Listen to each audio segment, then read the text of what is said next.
It is finally Friday, and with that, we can finally discuss Imrik, Prince of Caledor, Lord of Dragons. So in this video today, just like with our Arthurian video, we will be going over the high level of Prince Imrik's campaign.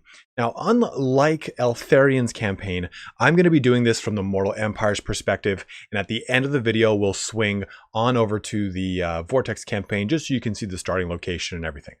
From personal experience and from opinion, I think that the Mortal Empires is a better campaign and playthrough for Imrik, because otherwise you have to deal with the Vortex scenario and rituals in the Vortex campaign for Imrik, on top of his new rare spawning dragon mechanic and dragon taming mechanic.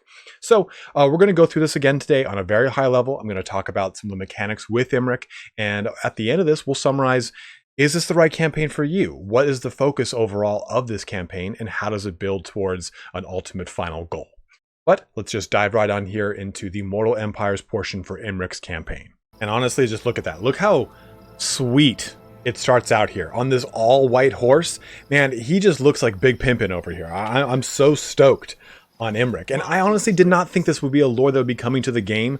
So it is exciting for me to be excited about Imrik. So let's talk about him and what he starts with and what he gets. We're first going to go over here to the court of the Dragon Prince for the Knights of Caledor, a pretty epically named high elf faction to begin with. As you can see, he starts in the fortress of Vorag, which is interesting because this is also the Plane of Bones, where Vorag is a Strigoi Ghoul King. So a very interesting little segue from the lore there. Now, the court of the Dragon Prince, the mountain realm of Caledor, once echoed with the cries of dragons. That time will come again. Dragon taming. Seek out the secrets of the mighty dragons or defeat them for their allegiance. Invocation of Eldrazi. Improves and grants experience to dragon princes, lords, and heroes. Greater invocation of Vol, additional bonuses for dragon units, and recruitment duration -1 for dragon and dragon prince units. And I kind of glossed over this a little too hard for Imrik, or I'm sorry, for Eltharion, but I wanted to focus on this for Imrik because he has suitable climate of frozen, mountain, temperate island, savanna, and desert. So a little bit of a different mix here than we typically get with a high elf lord. Now, let's look at where he starts in the map. Because he starts, like I said, here in the Plane of Bones. So he's over by the Dragon Isles, and I think this is a very exciting starting location. Because we have, right down here, big ol' Malice Darkblade. And then we have, I almost said Tretch Craventail, but with Deathmaster Snicks just over here. So there's a lot of fun legendary lords around. It's a new place to start. And I think in future iterations, we're going to see something happen over here with Desolation of Nagash and Nagashazar. So hopefully we'll get something really fun coming out of that. So I think that right now, Imrik, of the two legendary lords of the High Elves, has a more fun Mortal Empires campaign because of simply where he starts. So taking a look at his starting units too, he gets Dragon Princes, he gets Sun Dragons, and the less so ceremonious White Lions of Trace. But that is what it is. And you also get a Fire Mage. So when you start up your Imrik campaign, one thing you should do, and I know this isn't a guide, this is a high level, but I do definitely think this is worth talking about. Look at the character details. We're flammable right now. Okay, that's not a bad one. If you're into min-maxing, or you want to have a really disgustingly overpowered Mage of Fire, and we're going to go into the skills, it's important here. Restart this campaign over and over and over and over and over, because as soon as you get, oh man, what's the name of the actual one? As soon as you get this one, Incendiary, just to kind of showcase the stats again, charge bonus 100, 10 melee defense, 10 melee attack, 100% weapon strength, and enables flaming attacks. That can start on your Fire Mage. So if you restart this campaign a bunch of times, you'll get that trait, and you'll get a very strong Mage of Fire right out the gate, because remember, they can mount a Sun Dragon. So getting them on a Sun Dragon with all those benefits is going to be massive. Look at the character right now. 460 weapon strength and 65 charge bonus, with 50 and 44 melee attack and defense from just the Sun Dragon here. So you can see how overpowered this character is going to be with Incendiary on it. It's just a very difficult trait to actually find on an actual Fire Mage, but you can kind of shortchange that system by rebooting this campaign over and over and over until you get it. So a little trick of the trade there I wanted to talk about. The dragon shall wake. But, my god, Imrik, calm down, sir. Let's take a look here, though, at his traits. He's got Dragon Kin, campaign movement range plus 15%, Draconic Resilience, immune to mountain and desert attrition, giving that nod to the fact that that is habitable land for him. Also, upkeep minus 25% for dragons and dragon princes. Also, he starts on Martyrius, his very special Dragon Prince mount. And let's jump into his skills here. He gets the Armor of Calidor, which is different than the Armor of Calidor we've seen in the game previously, and as well as his Star Lance, which we'll go into too. But the Armor of Calidor, it gives him a Aura Leadership effect of plus 10, with the leadership, of course. Ward save, 10%. Armor plus 20, Vigor loss reduction minus 33%, and then the ability on himself for 20 seconds where he restores 1000 HP, gets 100% Vigor, and has a minus 120 ability recharge. So you can really see, but of course the lockdown here, or the caveat here is that he can't move. He's locked down for 20 seconds. So this is a really great way to boost your health. Just don't do it when you're in a situation where you're going to get focused during the time that you're locked down for this. So you have to be kind of wary and pick and choose when you're going to choose this. You can't just pop it, get a ton of health, and just kind of rue the day. We also get his Star Lance, which gives a bonus versus large of plus 10, speed plus 15%, charge bonus plus 5% for the entire army, which is nice, and the Star Lance actual ability. Now, it will imbue him with fire damage, but it also makes things that he's attacking flammable, so they're weak to fire. A massive increase to AP at plus 25%, 20% charge speed, and a 50% charge bonus. This is going to be massive when you mount your special dragon, Minaithnir, and just stack up all these benefits. In addition, the top line is pretty much the normal stuff. We'll go through these that line right there in just a little second here. We also get the Dragon Horn, another thing straight out of the 8th edition army book for Imrik. A single blast on the Dragon Horn forged in the fire of Dragnir's flaming breath caused the foe to shrink in terror, for they know what surely follows. So this one is bomb. It's basically an ability very similar to kind of like the White Dwarf. But basically what I'm saying is it's a high elf Wa. 24 melee attack and can cause fear. So they're not immune to psychology overall from the big benefits of a Wa, but you get that 24 melee attack, which is quite awesome. And it'll then just kind of go through the normal red tree and blue tree as normal. Let's go through his specific tree here with Calidor Incumbent. So this will give him influence plus 2 per turn and unlocks the ability to recruit nobles. So you don't ever have to go into the noble building line. You can just simply use Calidor Incumbent to pop those out, and you get a plus 3 hero capacity for doing so.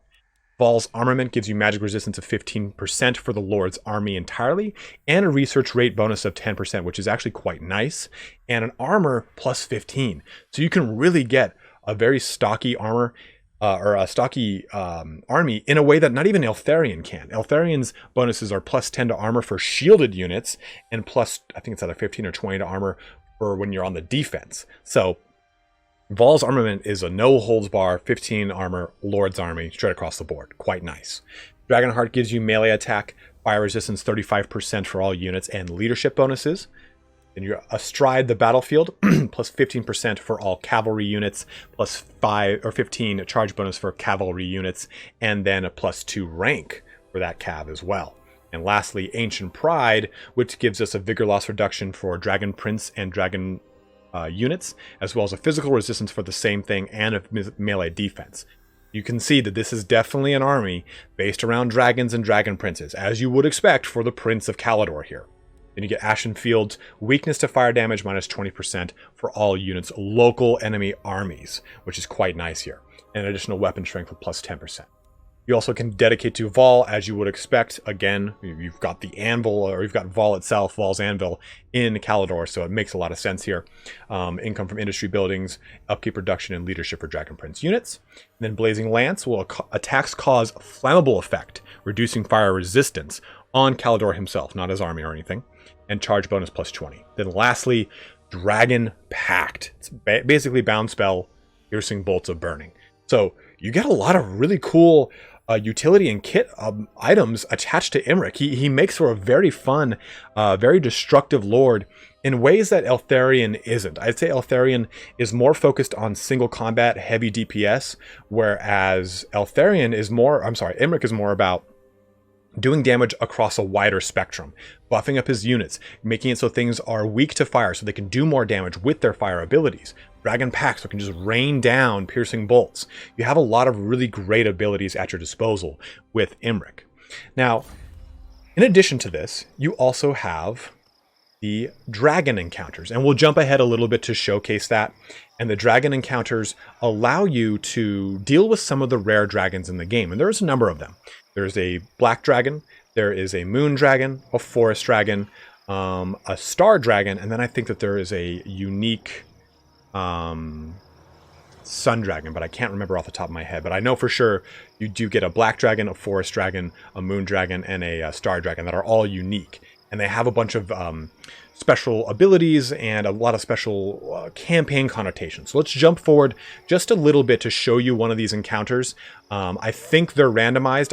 I don't know if they're a set list that's always going to be, okay, on the 10th turn, you're always going to see this encounter. And I don't want to ruin that for you because I don't know myself. So I don't want to ruin it for myself.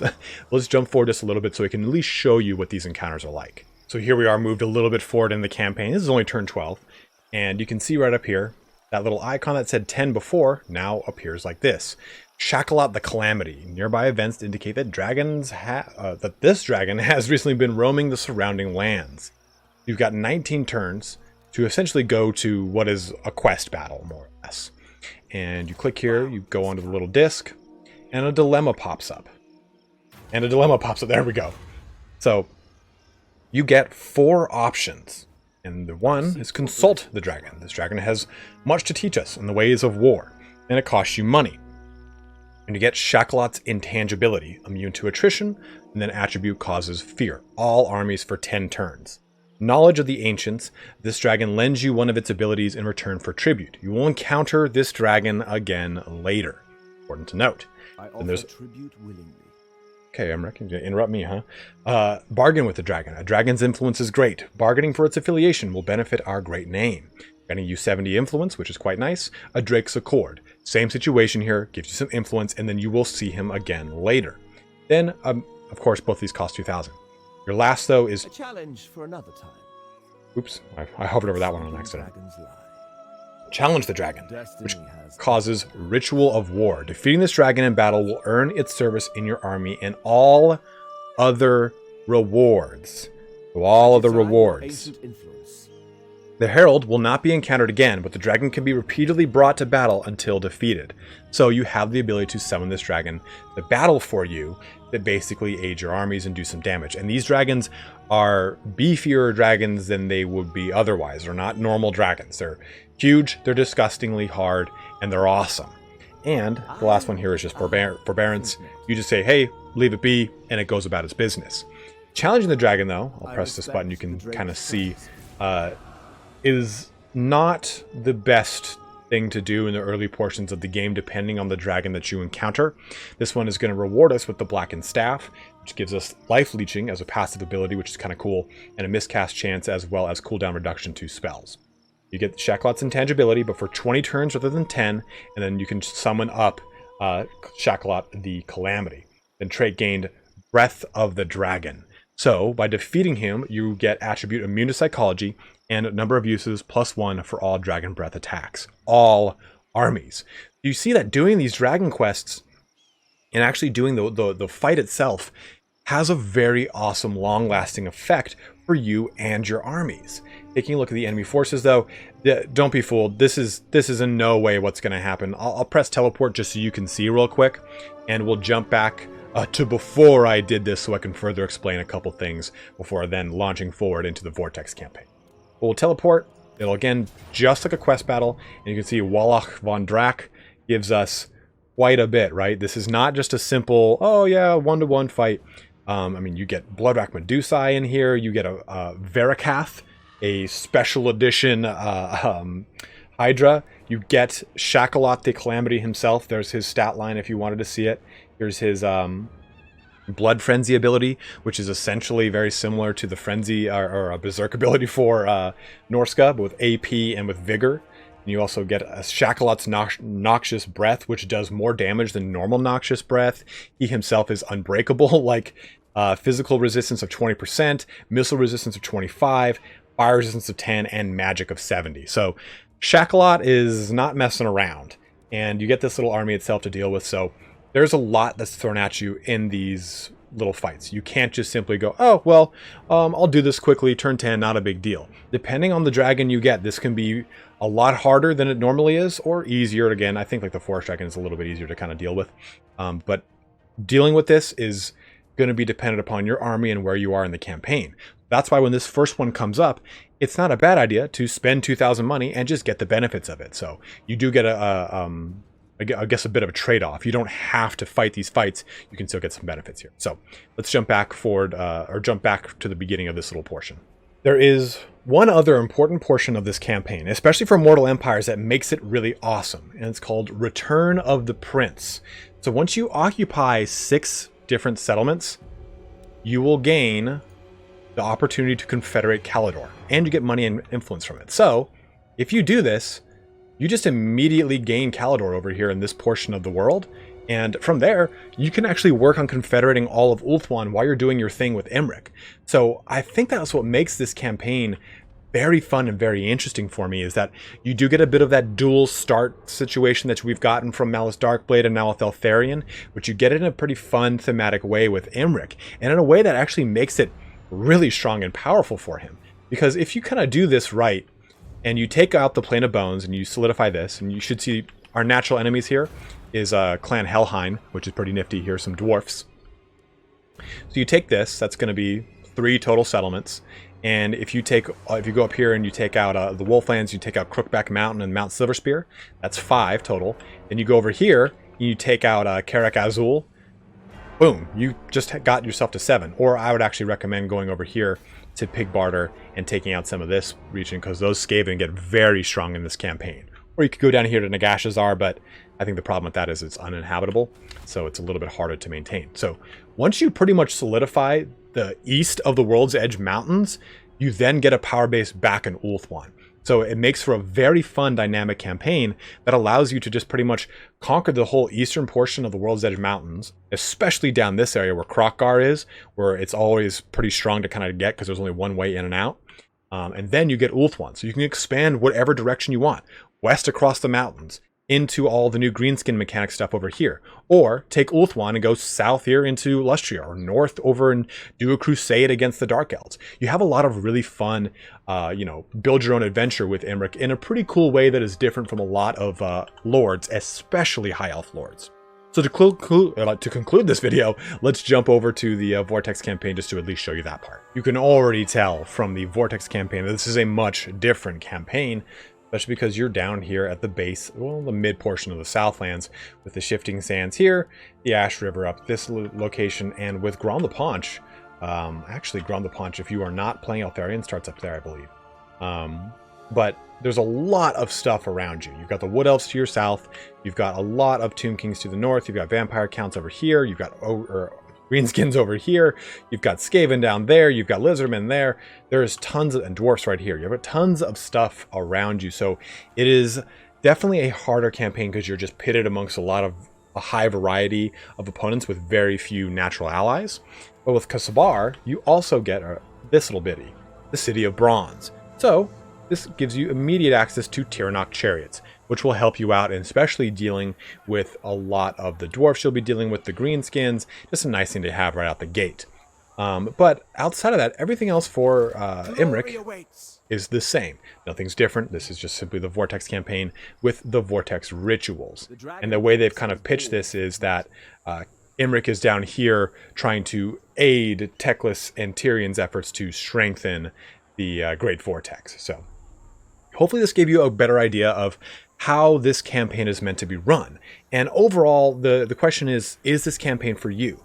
Well, if you want to have a campaign in Mortal Empires that does have that dual start mechanic with a really good cavalry and dragon-focused center of army, then I think Imrik is really going to be your best bet, especially for high elves. And if you really want to benefit from a wide-ranging kit that also gives you a lot of support bonuses to your archer units or other of your other units as a whole with the flaming attacks and the weaknesses to fire, again, Imrik might just be the one for you. And lastly, if you take a look at the ability to have a really strong presence on the east side of the world's edge mountains and create a bit of a high elf empire over there, I think that this is definitely going to be something that's going to be right up your alley. I think that of the high elf lords, Imrik has access to, I'd say, the largest diversity of gameplay.